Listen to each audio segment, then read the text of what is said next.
Absolute dynamite. Oh my goodness. Oscar Bevis for IFL TV in association with MTK Global. We're at the M&S Bank Arena for Callum Smith versus John Ryder. And fights on the undercard, one of the Smith brothers themselves, Mr. Stephen Smith. Are you sort of relieved to get this year out of the way? You've sort of had your 3 fights and now you're looking for the big ones next year? Yeah, definitely. I've got to have a meaningful fight now. Again, no fault from anyone, just for myself now. I think all this getting told before you're on shows and training in the gym like a kid fitter really, because you're just training once a day and you're not in camp. I need to do a proper camp. I'm getting old and just fucking.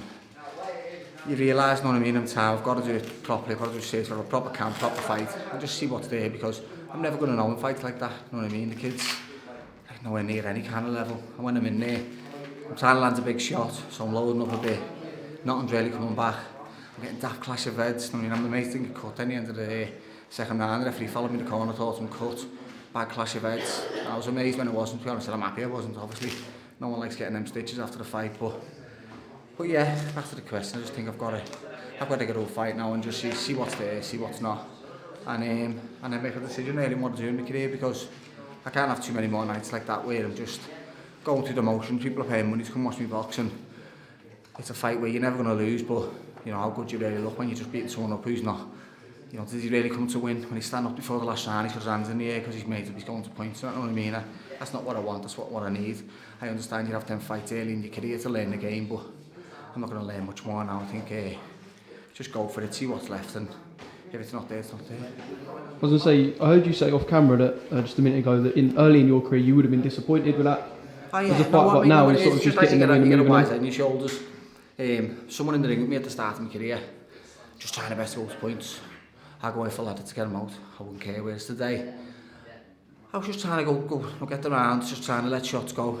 Listen, I'm not saying that, when time knock him out. I was trying to take some of them punches because he was winding me up. He was proper typical, sorry for swearing, what I said to him in the ring at the end, he's a proper typical shit-house shoe, just nothing for 5 rounds of the fight, and then a minute to go, start swinging, cut talking to me in there, and I'm thinking, wow, round 1 and 2, you're quiet as a mouse, tucking up, moving away, and then time to touch gloves whenever you can, dropping his head every 2 seconds, but then when it comes to a minute to go, he knows he's seen the finish line, he starts talking and wanting to fight then. I think, come on, that's not a proper fighting man in my opinion, but yeah, I got to get carried away at the end, but then I went over, apologised to his corner, and then just said, look, forget about it, it's one of them.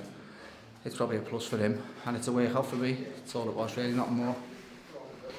Your last 2 fights have been at super lightweight, am I right? Yeah. Yeah? Is that sort of weight-wise where you're looking to be at next year in the big fights? Lightweight, you want to fight light, yeah? I'm not doing super feather no more. As I've aged, if I'm not tired, it gets harder to me the way as you get older anyway, but super feather's behind me. I'll fight at lightweight when I get a proper title fight. It'll be a lightweight. It won't be a super feather no more. So I'm just I'm not going to make the limit for lads like that. You know what I mean? It's going to be a title fight where I do the proper camp and the proper weight limit. When you say title fight, what sort of title will you be looking at early in 2019? And mate, whatever's there, whatever opportunities. I'm in a position where I can start calling people out. So just, perhaps one with a governing body. Yeah, if anything comes and says, look, there's this international belt about, there's this European. I'll jump at it. I'd love to win a European title, and then if I can win a European, I can see whether I can push on for the world honours. If I can't, then I'm retired anyway. Okay, I just want to move on to Callum. Mega night for Callum. Obviously, billed as the homecoming. People are talking about all these big fights that he could potentially have in the future, but of course he's got John Ryder to deal with tonight. Yeah. Talk to me about that fight. Of course, Callum quite a big favourite, but still got a job to do tonight. Listen, there's not many in the world Callum wouldn't be favourite against. That's no disrespect to John Ryder. He's on good form. And people keep talking about the form he's on, but he's on good form, but Callum's another level altogether, you know what I mean? People go on about the knockout run he's on. He's knocked out some good fighters and that, and he's done well, he's done dogging some, hats off to him, and he has performed well, but you put them same list of opponents as Callum's 5 fights, and everyone will be like, Callum should knock them out, and Callum's avoiding people because he's not fighting better opposition, so it is what it is, you know what I mean? For John, he's performing well, he's boxing well, he deserves his title shot, 100%, no one's ever said any different, but for Callum, we just feel John Ryder's there, and Callum's got much more to go on and much more to achieve in the game, so he's the favourite and rightly so, and you want to see the shape of him, he's trained really well, and he's a proper perfectionist, he doesn't leave no stone unturned, and I think people will see that tonight in the performance. How important is Anfield to Callum? Because that seems to sort of be like people are talking about the pinnacle of his career would be a big fight at Anfield. Look, go and ask any boxer when they turn pro what's the world title mean to them. It's your goal, and Callum's achieved the world title, and his next goal is to fight at Anfield. It's something he's always wanted to do, but you know the world title's more important than anything. He's won it. Now, you know, he's won the Ring Magazine belt.